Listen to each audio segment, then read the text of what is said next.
Menurut Kamus Besar Bahasa Indonesia, teroris berarti orang atau kelompok orang yang menimbulkan kekerasan untuk menimbulkan rasa takut.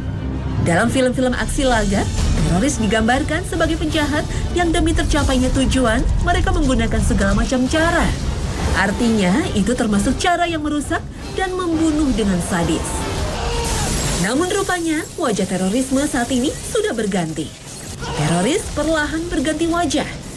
Lihatlah cuplikan video berikut ini. Wajah teroris sudah bergeser, digambarkan oleh orang dengan janggut yang tebal, memakai pakaian di atas mata kaki, dan jidat yang menghitam.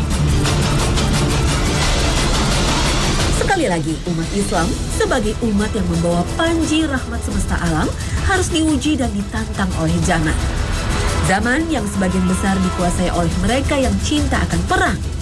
Atau jangan-jangan mereka belum mengetahui bahwa Islam sejatinya adalah agama yang memikul tinggi kemanusiaan dan memendam jauh hasrat peperangan. Pemirsa Hasanah yang dirahmati Allah Subhanahu wa Ta'ala, inilah Islam dan nilai-nilai kemanusiaan dalam episode Islam Bermartabat.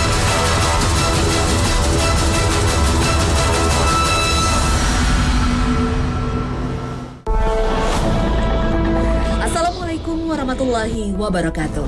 Selamat pagi pemirsa Trans 7, Hasanah Ensiklopedia Islam Dunia. Pagi ini kembali hadir ke hadapan Anda untuk berbagi pengetahuan dan saling menasihati dalam kebajikan. Masih ingat dengan film-film yang memerangi teroris seperti G.I. Joe, Mission Impossible, Die Hard, dan Spider-Man? Dalam film-film laga tersebut, sang penjahat yang diidentifikasikan sebagai teroris adalah sekelompok orang jahat yang keji dan tak punya belas kasih.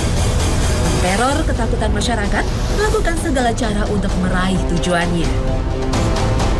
Tanggal 11 September 2001, Gedung Kembar WTC, salah satu gedung kebanggaan Amerika, luluh lantak rata dengan tanah. Pemerintah Amerika mensinyalir sebagai serangan bom pesawat udara dengan korban jatuh sekitar 4.000 orang. Pasca kejadian tersebut, pemerintah Amerika dengan cepat mengklaim itu adalah perbuatan teroris. Dan muncullah nama Osama bin Laden sebagai gembong teroris baru dunia. Sejak hari itu, seluruh film dan pemberitaan media mengganti wajah teroris mereka. Dengan ciri khas janggut tebal, perempuannya bercadar, memakai gamis, dan berjidat hitam. Astagfirullahaladzim. Mari kita lihat bersama, benarkah Islam identik dengan penindasan dan kekerasan seperti yang diserukan selama ini? Tahukah Anda etika berperang dalam Islam?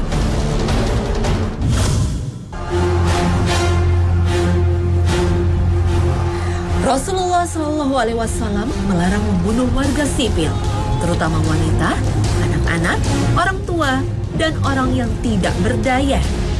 Hadis ini diriwayatkan Ibnu Umar dan Sahih Bukhari Muslim.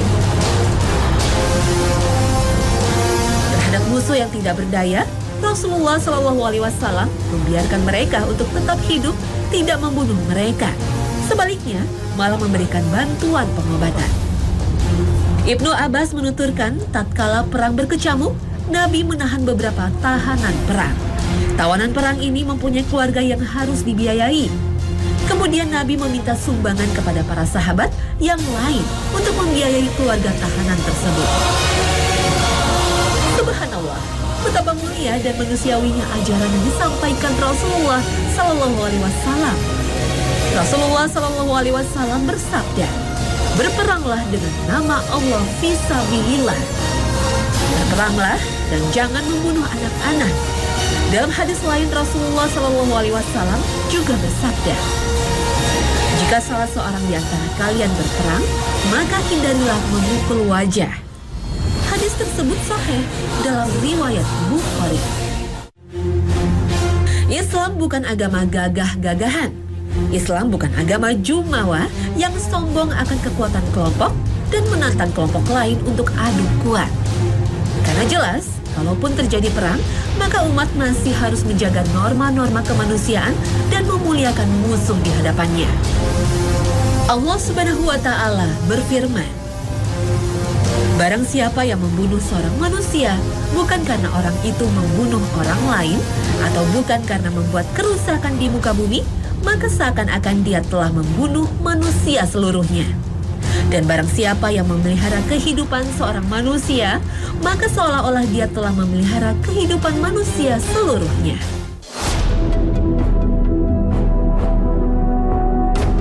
Di dalam Islam, membunuh yang tanpa didasari kepada suatu alasan yang jelas adalah suatu perbuatan sangat keji. Jika membunuh bukan karena orang itu telah membunuh, maka ia sama saja membunuh seluruh umat manusia. Itulah orang yang melampaui batas.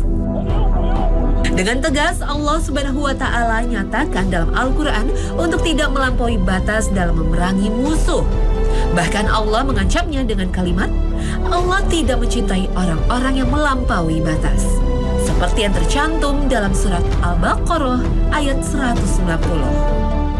وَقَاتِلُوا فِي سَبِيلِ اللَّهِ الَّذِينَ يُقَاتِلُونَكُمْ وَلَا تَعْتَدُوا إِنَّ اللَّهَ لَا يُحِبُّ الْمُعْتَدِينَ.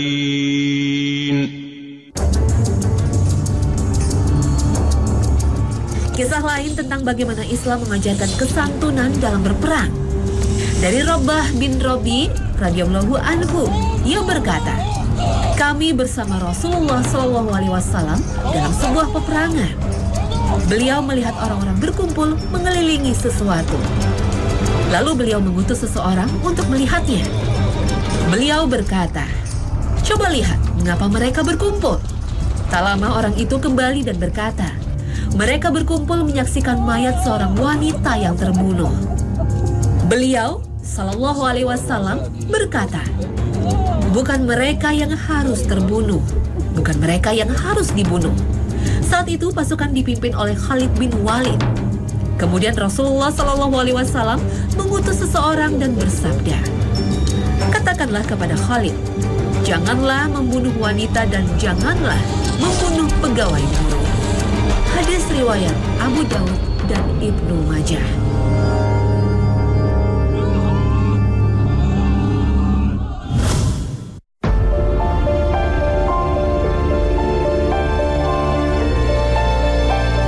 Seseorang yang mempunyai nilai-nilai kemanusiaan yang tinggi menghendaki masyarakat memiliki sikap dan perilaku sebagai layaknya manusia.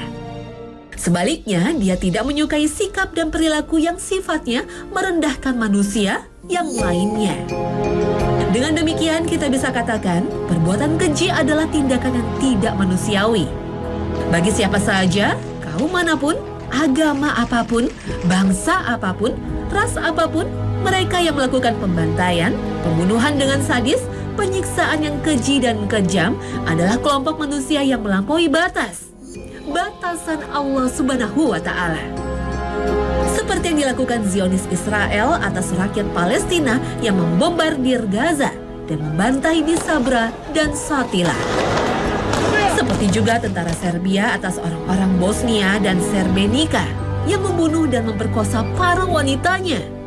Seperti juga tentara Amerika terhadap orang-orang Afghanistan dan Irak. Dan seperti tentara Mesir atas demonstran damai rakyat sipil dan menembaki mereka juga membakarnya. Astaghfirullahalazim.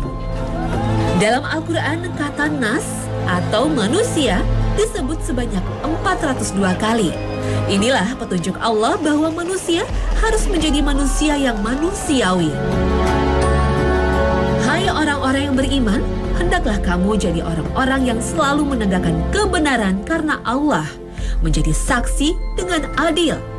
Dan janganlah sekali-kali kebencianmu terhadap sesuatu kaum mendorong kamu untuk berlaku tidak adil. Berlaku adillah, karena adil itu lebih dekat kepada takwa.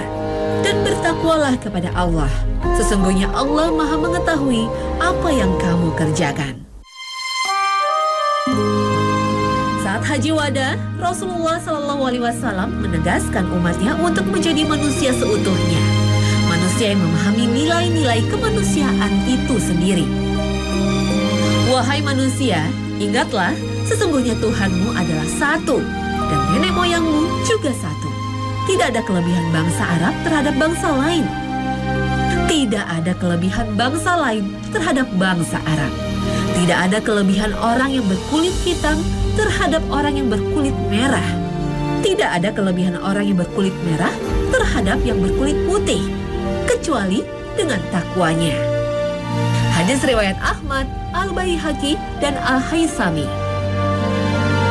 Pesan tersebut mengandung makna tidak ada perbedaan antara sesama manusia. Semuanya sama, tidak ada ras yang lebih unggul ketimbang ras yang lainnya. Ini adalah salah satu nilai kemanusiaan yang paling mendasar, yang kemudian hari diwujudkan oleh sekelompok orang dan kita mengenalnya sebagai hak asasi manusia. Pada suatu ketika Rasulullah SAW tengah duduk bersama para sahabatnya. Tiba-tiba lewatlah iring-iringan pembawa jenazah seorang Yahudi yang telah meninggal dan akan dikuburkan.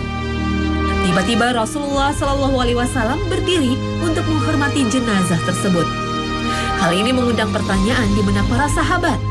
Kemudian mereka bertanya, "Ya Rasulullah, bukankah itu jenazah orang Yahudi?" Rasulullah SAW menjawab, "Bukankah ia juga seorang manusia?" Dari sini cukup jelas tercermin perilaku yang santun, adanya sikap toleransi dan tenggang rasa. Begitulah manusia seharusnya. Pembunuhan adalah suatu tindakan untuk menghilangkan nyawa seseorang. Pembunuhan biasanya dilatar belakangi oleh macam-macam motif. Misalnya politik, kecemburuan, dendam, membela diri, dan sebagainya. Sebagai umat Islam yang taat kepada Allah, maka menghilangkan nyawa seseorang harus dalam koridor yang amat ketat dan benar-benar sesuai dengan tuntunan Rasulullah.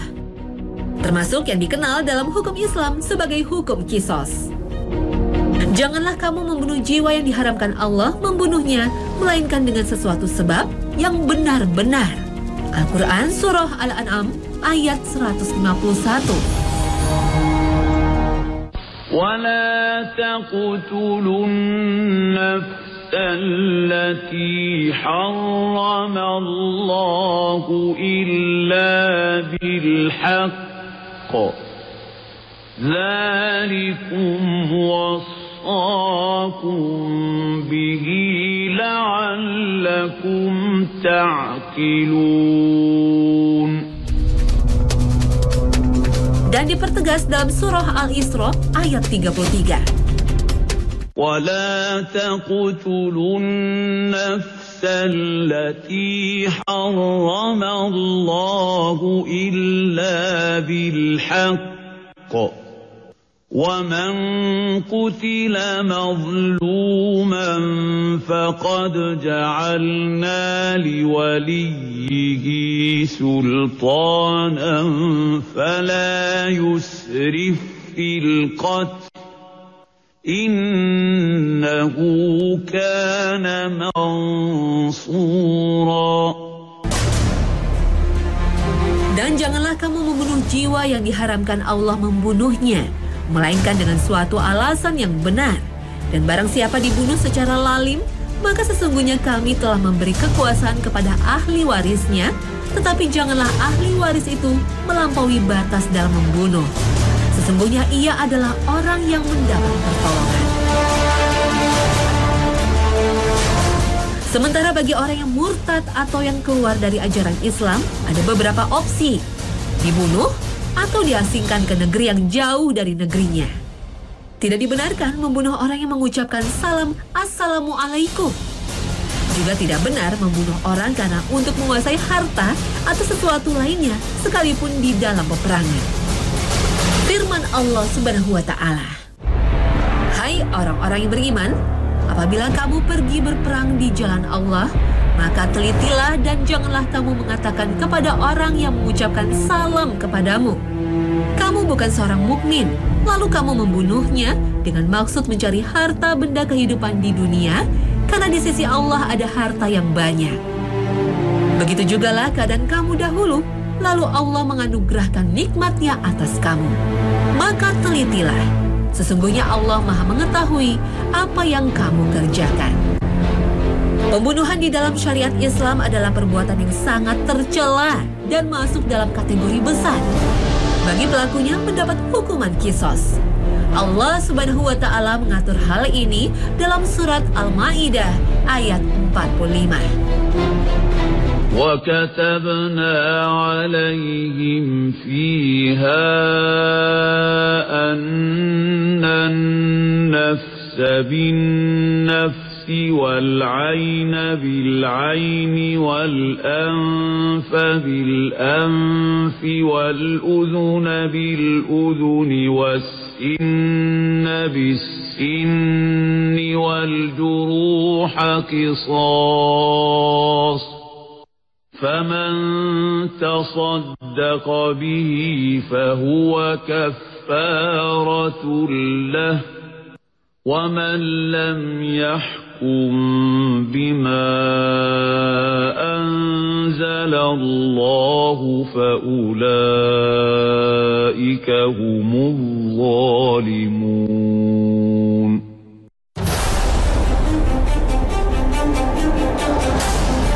Dan kami telah tetapkan terhadap mereka di dalamnya At-Taurat, bahwasannya jiwa dibalas dengan jiwa, mata dengan mata, hidung dengan hidung, telinga dengan telinga, gigi dengan gigi, dan luka-luka pun ada kisosnya. Barang siapa yang melepaskan hak kisosnya, maka melepaskan hak itu menjadi penembus dosa baginya. Barang siapa tidak memutuskan perkara menurut apa yang diturunkan Allah, maka mereka itu adalah orang-orang yang lalai. Jika ahli warisnya memaafkan, maka berlaku sanksi diat dari Abu Bakar ibnu Muhammad ibnu Amr ibnu Hazim, dari ayahnya, dari kakeknya radhiyallahu anhu, bahwa Nabi SAW pernah mengirim surat kepada penduduk Yaman, dan dalam hadis itu disebutkan bahwa barang siapa yang secara nyata membunuh seorang mukmin dengan sengaja, maka ia harus dibunuh, kecuali ahli waris yang terbunuh rela. Diat, denda membunuh jiwa ialah 100 unta. Hidung yang dipotong habis ada diatnya. 2 buah mata ada diatnya. Lidah ada diatnya. 2 buah bibir ada diatnya. Kemaluan ada diatnya. 2 biji penis ada diatnya. Tulang belakang ada diatnya. Kaki sebelah diatnya setengah. Ubun-ubun diatnya 1/3. Luka yang mendalam diatnya 1/3. Pukulan yang menggeser tulang diatnya 15 unta. Setiap jari-jari tangan dan kaki diatnya 10 unta. Gigi diatnya 5 unta. Luka hingga tulangnya tampak diatnya 5 unta. Laki-laki yang dibunuh karena membunuh seorang perempuan, bagi orang yang biasa menggunakan emas dapat membayar 1000 dinar. Hadis riwayat Abu Daud. Dari hadis di atas terlihat betapa mahal dan berharganya darah seorang muslim. Beberapa hadis lain menguatkan perkara darah itu bukanlah perkara kecil, termasuk perkara pertama yang dihisab. Dari Abdullah ibnu Mas'ud bahwa Rasulullah SAW bersabda, masalah pertama yang akan diputuskan antara manusia pada hari kiamat ialah masalah darah. Muttafaq alaihi. Lihatlah saat ini, ketika darah seorang muslim begitu murahnya. Konflik mudah sekali dibangun atas kepentingan kelompok, melupakan aturan dasar bahwa Allah mengatur persoalan kisos dan perang. Mesir, Suriah, dan Palestina menjadi bukti nyata murahnya darah muslim, sekalipun Allah mengancam mereka dengan neraka.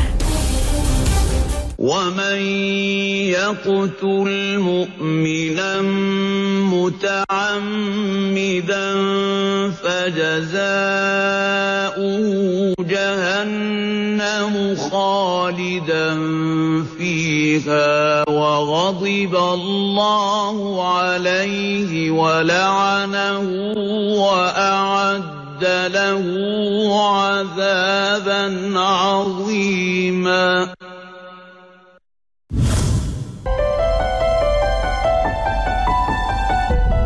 Masih ingat dengan pembantaian Bosnia oleh tentara Serbia? Sekitar 8.000 lelaki dan remaja etnis Muslim Bosnia mati pada bulan Juli tahun 1965 di daerah Srebrenica, Bosnia, oleh pasukan Serbia pimpinan Jenderal Ratko Mladic. Menurut Menurut Komisi Federal untuk Orang Hilang, jumlah korban yang dikonfirmasi sampai saat ini mencapai 8.373 jiwa. Pembantaian Srebrenica dianggap sebagai pembunuhan massal yang terbesar di Eropa semenjak Perang Dunia II. Tentara Serbia terkenal kejam dan keji dalam memperlakukan orang-orang Bosnia. Mereka melakukan perbudakan seksual, perkosaan, merampas kebebasan fisik, penganiayaan terhadap masyarakat sipil non-Serbia, serta melakukan tindakan yang tidak manusiawi lainnya. Masih ingat dengan serangan Amerika ke Irak dan Afghanistan? Bagaimana mereka dengan brutalnya memporak-porandakan Irak dan Afghanistan. Kemudian mereka menyiksa para tawanan di penjara Guantanamo dan Abu Ghraib. Banyak cerita tentang kekejian tentara Amerika, diantaranya seperti yang dialami Nadia. Ia turut tertangkap ketika sedang mengunjungi rumah kawannya. Kemudian Nadia dibawa ke penjara Abu Ghraib, lalu disiksa berkali-kali dan diperkosa berkali-kali. Beberapa waktu lalu kita dikejutkan dengan pembantaian yang terjadi di Mesir. Ribuan aksi damai dibunuh dengan kejinya oleh militer. Senin 8 Juli 2013, militer Mesir menembaki demonstran yang sedang sholat subuh. 36 orang meninggal dan ratusan luka-luka. Rabu 14 Agustus 2013, militer Mesir kembali memasuki kawasan pertahanan demonstran di Rab'ah Al-Adewa dan Nahdah Square. Tenda-tenda diboldoser dan para militer menghujani para demonstran dengan berbagai tembakan. Sedikitnya 6.000 jiwa merenggang nyawa, puluhan ribu orang luka-luka, dan itu semua terjadi dalam waktu sekitar kurang dari 12 jam. Medis tidak boleh mengobati korban yang terluka. Aktivitas kemanusiaan internasional pun tidak bisa berbuat apa-apa di bawah ancaman pihak militer. Anggota keluarga korban yang hendak mengambil mayat keluarga mereka dipaksa harus menandatangani korban meninggal disebabkan bunuh diri. Pembantaian yang berkepanjangan dialami oleh rakyat Palestina oleh negara Yahudi yaitu Israel juga menambah deretan darah umat Muslim yang semakin mudah jatuh. Semoga Allah Subhanahu wa Ta'ala memberikan jalan keluar terbaik dan kedamaian kepada kita semua di bumi Indonesia ini sebagai bangsa yang akan menjadi contoh wilayah paling damai di dunia dan bermartabat. Amin ya Rabbal Alamin.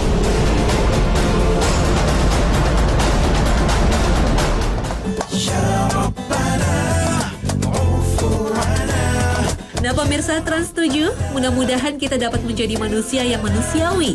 Seorang muslim yang dapat mengimplementasikan nilai-nilai kemanusiaan yang terkandung dalam ajaran Islam. Dan semoga dengan episode ini, kita bisa memperluas hasanah keilmuan dan keimanan kita. Terima kasih atas perhatian Anda, dan wassalamualaikum warahmatullahi wabarakatuh.